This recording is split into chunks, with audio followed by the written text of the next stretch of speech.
بچه گروه اول مادی ها هستن که 9 نفرن و همین تعدادشون که 9 نفرن نشون از اهمیتشون میده. و ضمناً این که مثلا اینها از کدوم کشور هستن، کدوم ساتراپ هستن، بعضی میگن شما از کجا فهمیدید؟ ما چند تا دلیل، چند تا منبع داریم. یکی کتیبه‌ای که توی نقش رستم هست، یکی کتیبه که داریوش توی بیستون صحبت کرده، یکی کتیبه هیروگلیف هست و کلا یکی نحوه لباس پوشیدنشون، هدیه هایی که آوردن، سلاح هاشون، اومدن باستان پژوهان تحقیق کردن به این نتیجه رسیدن که مثلا اینا مادی هست. خب ببینید 9 مادی ها 9 نفرن، هدیه هاشون لباس مادی به تن کردن ولی کلاه مادی رو نپوشیدن.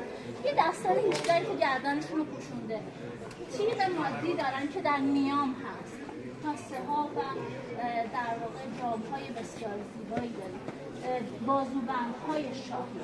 خب هر کدوم از اینها توسط یه سرو از هم جدا میشه و توسط گل‌های نیلوفر آبی باز هم ردیف‌های عمودی و افقی رو ایجاد میکنه که این تقسیم بندی خودش بسیار جای واقعا نوآوری بوده و زیبا بوده.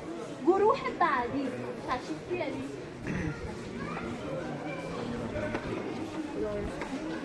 گروه بعدی خوزیان یا ایلامی ها هستن که یه شیر با 2 طولش رو میارن که شیر برگشته حالت اضطراب به طولش نگاه میکنه. این شیر ماده است و تنها در واقع موجود مؤنثی هست که توی تخت جمشید نقش شده و اینها همون گروه خوزی ها، هم خوزستانی ها یا ایلامی ها هستن.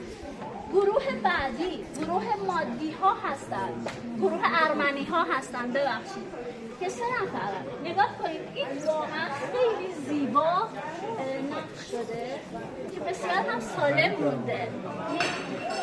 در واقع جامی که با دستهای عقاب و همینطور با یک اسب بسیار زیبا و تنومندی که دم اسب تزیین شده، بسته شده و دستش در دست یک حاجب پارسی هست که داره به حضور پادشاه میرسه، با یک سرو جدا شده از گروه بعدی.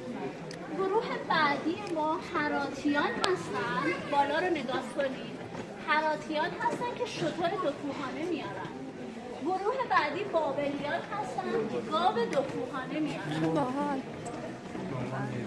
گروه ششم لودیایی ها هستن. لودیایی ها مردم غرب ترکیه امروزی بودن.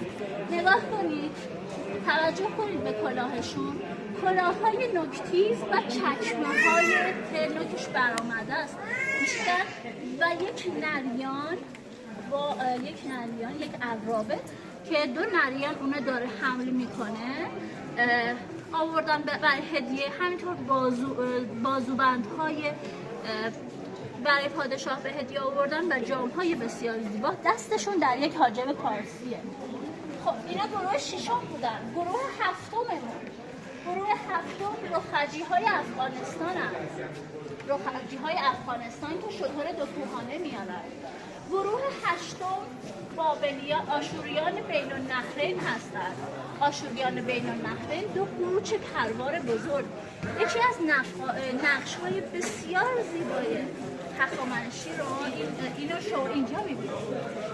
خب گروه 9 کاپادوکیه ها بودن، همون مردمان ترکیه.